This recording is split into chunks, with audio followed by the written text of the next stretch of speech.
আজ আমরা একটি উপকথা পড়ব। উপকথাটি হচ্ছে মণিপুরের। উপকথা কোনগুলো? যেসব ছোট ছোট গল্পে প্রকৃতির বিভিন্ন বস্তুদের মানুষের সঙ্গে তুলনা করে মানুষের মতো কথা বলানো হয়, সেইগুলোকে উপকথা বলে। যেমন গাছ বা পাখি, হাতি কিংবা নদী, পাহাড়, জল, আকাশ, বাতাস, অন্য কোনো জীবজন্তু, পশু পাখি, তারা মানুষের মতো করে কথা বলে। সেটি কিন্তু গল্পতেই বলে। সেই গল্পে তারা বিভিন্ন কথা বলে অনেক রকমের শিক্ষা দেয়। সেই ধরনের গল্পগুলিকে বলা হয় উপকথা। এই উপকথাটি হলো আমাদের দেশের উত্তর পূর্ব অংশে অবস্থিত একটি রাজ্য মণিপুরের। সেই মণিপুরের একটি উপকথা আজকে আমরা পড়ব। ছবিতে কি দেখতে পাচ্ছ? ছবিতে দেখা যাচ্ছে একটি গাছ, একটি বড় গাছ। গাছে একটি পাখিতে বাসা করেছে। পাখিটির দুটি বাচ্চা আছে। বাচ্চাগুলো কিচিরমিচির করছে, হাঁ করে আছে। মা তাদের খাবার এনে দিচ্ছে। তার সঙ্গে একটি হাতি ওই গাছে তার পিঠ চুলকাচ্ছে। হাতিটা কিন্তু রেগে আছে, এরকম দেখে মনে হচ্ছে। চলো আমরা পড়ি এই গল্পটি। গল্পটির নাম উচিত শিক্ষা। এই গল্পটি আমি পড়বো, আমার সঙ্গে সঙ্গে তোমরাও পড়বে। এক বনের ধারে একটা বড় জাম গাছ ছিল। সেটি ছিল এক চড়াই পাখির খুব পছন্দের গাছ। বেশ নিরিবিলিতে বাস করা যাবে দেখে চড়াই তার ডালে বাসা বেঁধে ডিম পেড়েছিল। যথাসময়ে তার ডিম ফুটে 4টি বাচ্চা বেরোলো। এখনো তাদের চোখ ফোটেনি। চড়াই খুঁজে পেতে তাদের জন্য পোকাটা, ফড়িংটা ধরে এনে খাওয়ায়। দেখতে দেখতে তাদের চোখ ফোটে। খিদে পেলে কিচমিচ করে ওঠে। মায়ের মন খুশিতে ভরে যায়। সে আরো বেশি করে বাচ্চাদের জন্য খাবার খুঁজে আনে। এইভাবেই বেশ দিন কাটছিল। হঠাৎ একদিন একটা বিশাল হাতি হেলে দুলে এসে দাঁড়ায় সেই জাম গাছটার গোড়ায়। অনেকক্ষণ ধরে তার পিঠ চুলকোচ্ছিল, কিন্তু তার পছন্দ হচ্ছিল না। জাম গাছটা দেখে সে সেই গাছে গা ঘষতে লাগলো। বেশ আরামও হলো, তাই জোরে জোরে পিঠ ঘষতে লাগলো গাছে। চড়াইয়ের বাচ্চারা ভীষণ ভয়ে চমকে চমকে উঠতে লাগলো। চড়াই প্রথমে কিছু বুঝতে পারেনি। পরে দেখলো একটা বিশাল হাতি তার সাধের জাম গাছের গায়ে পিঠ ঘষছে, আর গাছটাও খুব দুলছে। বিপদ বুঝে সে চিৎকার করে উঠল, আরে কি করছো? থামো থামো, গাছের উপরে যে আমার বাসা রয়েছে। এবার তোমরা বাড়িতে এটি বারবার পড়বে। See and say, THAT, that is a tiger, TIGER, tiger. What is that? That is a tiger. That is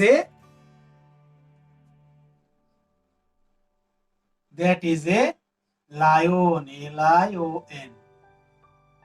That is a lion. What is that? That is a camel. C-A-M-E-L.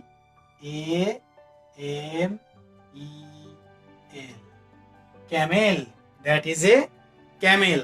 That is an elephant. That is an elephant. E-L-E-P-H-A-N-T. Elephant. That is a tiger. That is a lion. That is a camel. That is an elephant. That is. আমরা জানি যেগুলো দূরে থাকে, দূরে থাকলে that is. That is a tiger. That is a lion. That is a camel. That is an elephant. Tiger. T-I.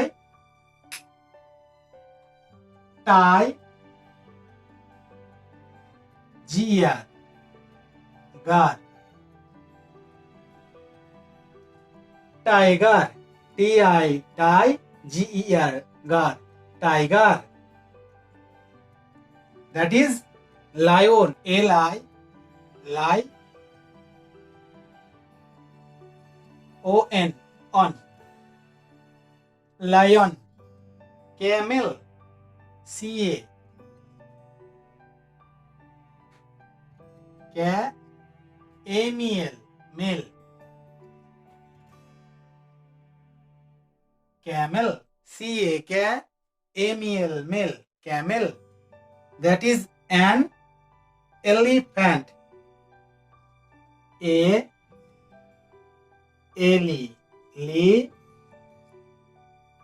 P-H-A-N-T. Phant. Elephant. তোমরাও বলো P-H-A-N-T. Phant. Elephant. E-A-L-L-E-P-H-A-N-T. Phant. Elephant.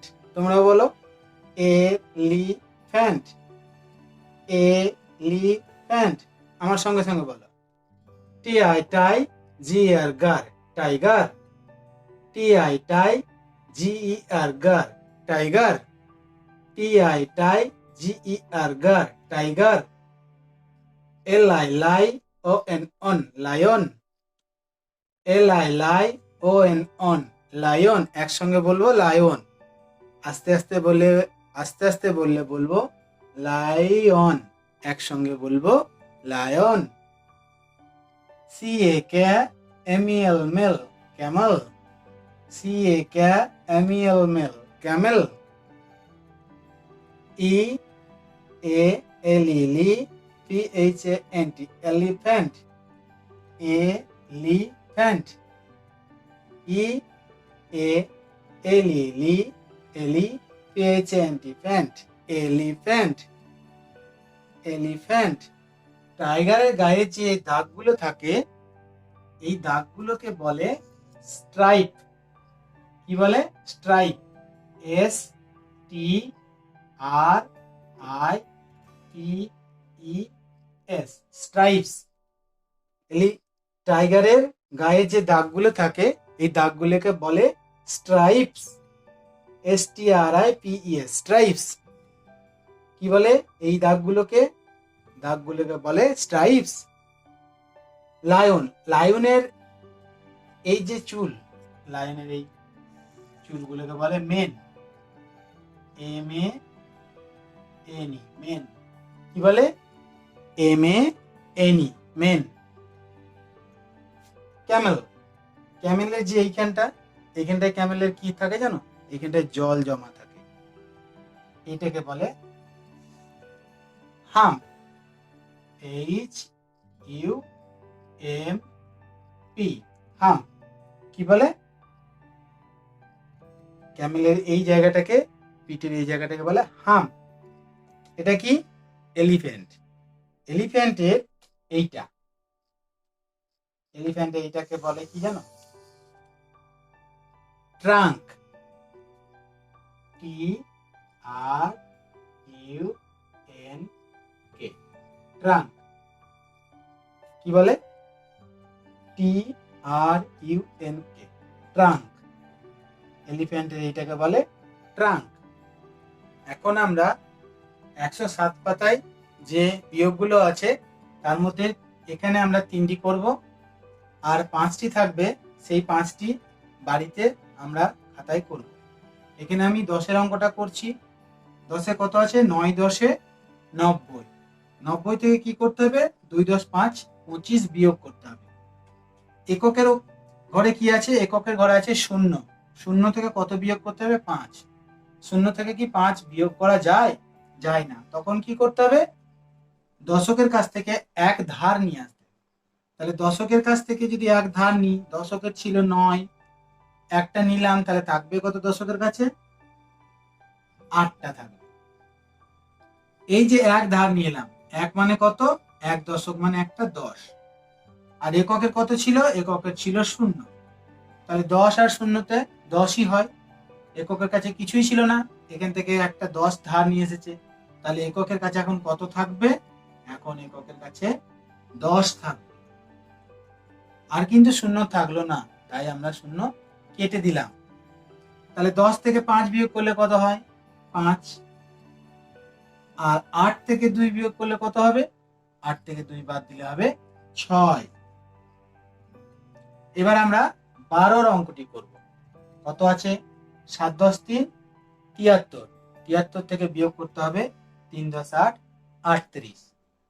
এখানেও এককের ঘরে দেখো 3 আছে, 3 থেকে বিয়োগ করতে হবে 8। তাহলে 3 থেকে 8 বাদ দেওয়া যায় না, তাই এককে কি করতে হবে? আবার দশকের কাছ থেকে একটা ধার নিয়ে আসতে হবে। তাহলে দশকের কাছে আছে 7টা।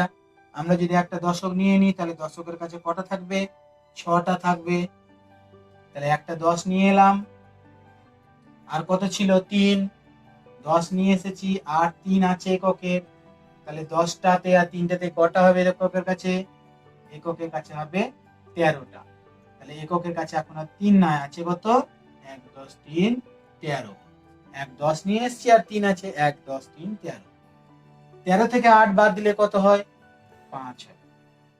আর 6 থেকে 3 বাদ দিলে 3 হয়। এবার আমরা 15 অঙ্কটি করে দেখব। কত আছে? 4 10 2 42। 42 থেকে কি করতে হবে? 2 10 8 28 বাদ দিতে হবে। তাহলে ঠিক এককের ঘরে 2 থেকে 8 বিয়োগ করা যায় না, তার জন্য দশকের কাছ থেকে ধার নিয়ে আসতে হবে। দশকে 4টে ছিল, একটা ধার নেবো, তাহলে থাকবে কত? 3টে। তাহলে এখান থেকে 1 10 নিয়ে এলাম, এককের কাছে ছিল 2, তাহলে কত হলো? 1 10 2 12। তাহলে এখন এককের কাছে আছে 1 10 2 12, তার জন্য 12টা এককের উপরে লিখলাম। এখন 12 থেকে 8 বিয়োগ করা যায়, তাহলে কত হবে? 4। আর 3 থেকে 2 বিয়োগ করলে 1। এবার আমরা 9 10 11 12 13 14 15 16 অঙ্কগুলি বাড়িতে খাতায় অনুশীলন করব।